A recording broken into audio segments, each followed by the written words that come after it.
Assalamualaikum warahmatullahi wabarakatuh, Pak. Halo, Jaga apa aja? kabar Pak? Alhamdulillah baik. Waktunya sebelum Pak seperti wawancara tentang pengambilan pendidikan di daerah kita. Ya, betul. Jadi Pak, dalam Bapak memimpin sekolah, itu bagaimana Bapak bisa mengidentifikasi kasus-kasus di luar etika maupun di depan moral. Di sekolah memang ada kasus-kasus seperti itu, ada yang dilema etika, ada yang bukan moral. Kalau untuk yang dilema etika ini kan sama-sama baik permasalahannya. Jadi kita tinggal memilih lagi dari yang sama-sama baik itu mana yang skala prioritas dan mana yang paling penting di antara itu. Nah, kalau kita lihat mana yang bagus, mana yang paling penting, nanti kita ambil keputusan. Tapi kalau dari dilema etika moral, mungkin ada berat sampai proses kekosongan seperti itu. Kita kalau melihat lagi kalau di memang hanya masuk dan keluar, kita jangan ambil, kita tinggalkan. Nanti kalau utamanya kan sekolah bukan hal yang ujung dari yang ditawarkan. Iya, baik Pak. Selanjutnya, bagaimana Bapak mengambil sebuah keputusan ketika kasus-kasus itu sama-sama baik Pak? Dari dua kasus, yang keduanya benar, dan dua kasus itu keduanya memiliki nilai kebajikan. Memang dalam setiap permasalahan itu pasti semuanya itu mempunyai nilai yang sama. Ya. Nilai yang sama itu, tapi masih ada hal-hal yang bisa kita memilih salah satu di antara dua yang sama itu. Tentunya yang bisa kita dari pertama kita melihat prioritas dari permasalahan itu sama, tapi kan ada lebih penting dari itu. Yang kedua kita melihat syarat-syaratnya bisa terpenuhi apa tidak dari masalah itu, ataupun ya kita dahulukan yang terpenuhi karena yang kedua penting. Selanjutnya Pak, langkah seperti apa yang biasa Bapak lakukan dalam mengambil keputusan itu? Pertama biasanya kita melihat dulu jenis permasalahan itu. Katanya kategori tiga ya misalnya. Nah kita lihat dulu ini yang satu apa sih yang punya permasalahannya, yang kedua apa permasalahannya. Oh ini sama-sama baik, dua-duanya baik. Memang ada dilematik. Kalau baik apakah salah satu yang kita pasti membuat dampak. Nah begitu biar kita memperkecil dampak negatifnya. Makanya beberapa hal yang kita lihat pertama permasalahannya dulu. Kedua, identifikasi prioritas atau kepentingan dari masalah itu. Yang ketiga, kita lihat syarat-syarat dari permasalahan itu. Nah, itu yang kita langkah-langkah keputusan kita lakukan. Baru kita ngambil keputusan salah satu di antara dua yang sama beratnya. Baik, Pak. Kemudian apa saja yang dianggap efektif oleh Bapak pada saat melakukan pengambilan keputusan? Kalau efektifnya itu yang saya anggap yang dianggap efektif ya ambil keputusan itu kita harus cepat memahami masalah itu. Kalau cepat kita memahami, kita tahu arahnya, kita akan menerima keputusan. Jadi lebih cepat dan cepat. Baik Pak. Kemudian selama ini apa yang menjadi tantangan pada saat Bapak melakukan pengambilan keputusan ini? Memang tantangan itu yang paling baik bagaimana kita bisa berbuat adil dalam satu permasalahan yang sama-sama beratnya, yang sama-sama nilainya. Itu tantangan itu. Makanya untuk berbuat adil itu tentunya kita harus mempertimbangkan masalah-masalah dan dilematika itu dari yang muncul. Nah, kalau kita berpertimbangan dengan kayak apa mata, oh ini baik, ini lebih baik lagi. Nah, kita ambil dari lebih baik yang terbaik di antara itu yang kita. Memang sama-sama baik, tapi kan pasti ada yang lebih baik, yang lebih kita bisa mendahulukan dari yang baik. Kemudian, apakah Bapak memiliki jadwal tertentu dalam pengambilan keputusan itu, atau pada saat ada kasus langsung mengambil keputusan, itu bagaimana Pak? tergantung kasusnya. Kalau kasusnya itu hal yang kecil, tidak perlu kita membuat jadwal dan harus diputuskan saat itu. Tapi kalau kasus itu berat, kemudian mempunyai dampak yang luas, tentunya kita harus membuat jadwal untuk mengambil keputusan itu. Kita berembuk dulu dengan orang yang bisa kita berembuk dan referensi, baru kemudian kita buat jadwal mengambil keputusan. Tapi kalau hal yang ringan, bisa kita dilakukan. Kemudian adakah seseorang atau faktor-faktor yang bisa mempermudah Bapak dalam mengambil sebuah keputusan ya? Ada beberapa faktor yang bisa membantu kita untuk mengambil keputusan, tergantung masalahnya. Kalau terkait dengan masalah guru, itu sendiri sudah kita dan dinas pendidikan. Kemudian terkait dengan masalah-masalah yang lain-lain, kita bisa berterus dengan pengawas sekolah binaan.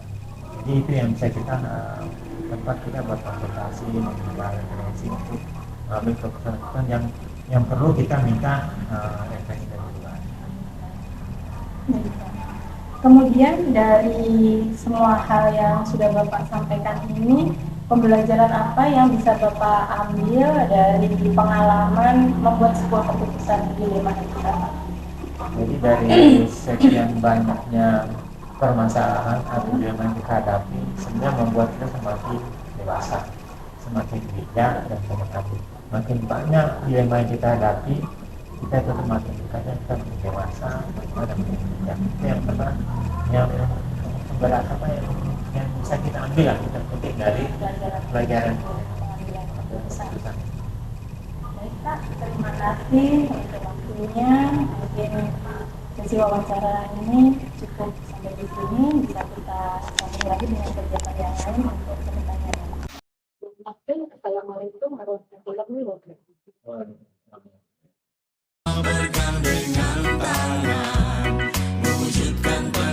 Assalamualaikum Bu Dwi.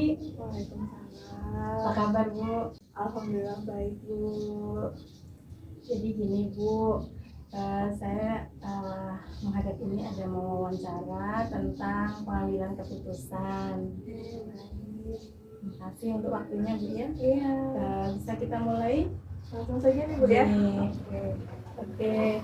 Ibu, dalam mengidentifikasi kasus-kasus pengambilan keputusan, Ibu bagaimana bisa mengidentifikasinya antara yang dilema etika dengan yang rujukan moral? Oke. Yang paling pertama itu adalah saya melihat kasus apa yang terjadi, terus siapa yang penyebab masalahnya, gitu kan. Kemudian dicari akar permasalahannya, apakah itu ada istilahnya ada pelanggaran kah secara istilahnya baik secara hukum atau etika gitu kan. Terus juga dilihat dari reaksi, terutama kalau sekolah ya sedikit banyak pasti berinteraksi dengan masyarakat luar ya. Nah jadi dilihat juga bagaimana interaksi dari masyarakat, apa namanya ya, reaksi mereka. Oke Bu, pertanyaan yang kedua, dalam menjalankan pengambilan keputusan itu, apa yang Ibu lakukan ketika menghadapi kasus di mana kasus itu dua-duanya benar atau dua-duanya mengandung nilai-nilai kebajikan? Jadi kalau misalnya ini saya secara pribadi selaku kepala sekolah mengalami dilema gitu kan, apabila ada sebuah kasus yang ternyata mereka itu sama-sama benar lah, tidak ada yang salah gitu kan. Jadi selaku kita sekolah sebagai tempat pendidikan, kita tidak bisa menyalahkan salah satu atau membenarkan salah satu. Jadi kita harus melihat di kedua sisi. Jadi biasanya saya akan diskusi dengan rekan-rekan dulu bagaimana tanggapan mereka. Tapi sebelumnya juga saya memanggil orang yang bersangkutan. Luar biasa. Ibu, bagaimana langkah-langkah ibu dalam pengambilan keputusan itu sendiri? Langkah-langkahnya. Iya. Jadi langkah-langkah yang saya lakukan itu biasanya paling seringnya adalah pertama melakukan restitusi dulu Iya. ya dengan siswa atau guru yang sedang mengalami masalah, menelaah dulu permasalahan tersebut. Kalau bisa diselesaikan secara pribadi diselesaikan, tapi kalau sudah menyangkut untuk hak orang banyak, otomatis saya harus berdiskusi dengan rekan-rekan. Bahkan kadang pula saya akan minta masukan pada pemangku kepentingan, terutama yang di wilayah desa, misalnya perangkat desa, apa juga kalau masalahnya lebih berat lagi gitu kan, menyangkut nama baik sekolah, saya akan minta pencerahan dari pengawas atau kepala bidang. Ibu, hal apa yang ibu anggap efektif dalam pengambilan keputusan itu? Jadi hal-hal yang saya anggap efektif itu adalah apabila keputusan itu akan memuaskan ya bahasanya, memuaskan semua pihak, walaupun mungkin tidak 100%, cuman paling enggak semua pihak itu bisa menerima keputusan itu. Anggap itu sudah jalan terbaik lah yang bisa saya ambil gitu. Terus apa yang menjadi tantangan ibu pada saat pengambilan keputusan itu sendiri? Jadi tantangan itu beragam ya Bu ya. Mungkin apalagi kalau dilema etika gitu kan. Di satu sisi hal itu bisa benar, tapi di sisi lain juga benar gitu kan. Tapi mungkin kita tidak bisa mengatur persepsi orang, pemikiran orang dalam hati mereka itu apa bisakah menerima secara penuh gitu kan keputusan yang diambil gitu. Mungkin itu di saat kita ingin memenuhi harapan semua orang, itu saya rasa tantangan terberatnya. Oke, Bu. Kemudian apakah ibu ada jadwal tertentu dalam penyelesaian kasus yang berkaitan dengan dilema etika, atau ibu akan menjadwalkannya, atau langsung pada saat itu ada kasus kemudian ibu langsung mengambil keputusan, atau ibu jadwalkan di waktu yang lain? Bagaimana, Bu? Terima kasih. Jadi kami kan biasanya kalau di sekolah itu ada rapat bulanan Bu ya. Nah jadi di sela-sela rapat bulanan itu ada juga beberapa hal yang saya tanyakan, apakah ada permasalahan di sekolah gitu kan, baik istilahnya dengan siswanya kah, atau misalnya ada gurunya yang kurang berkenan selama mengajar, atau seperti apa, mengalami masalah lah gitu kan.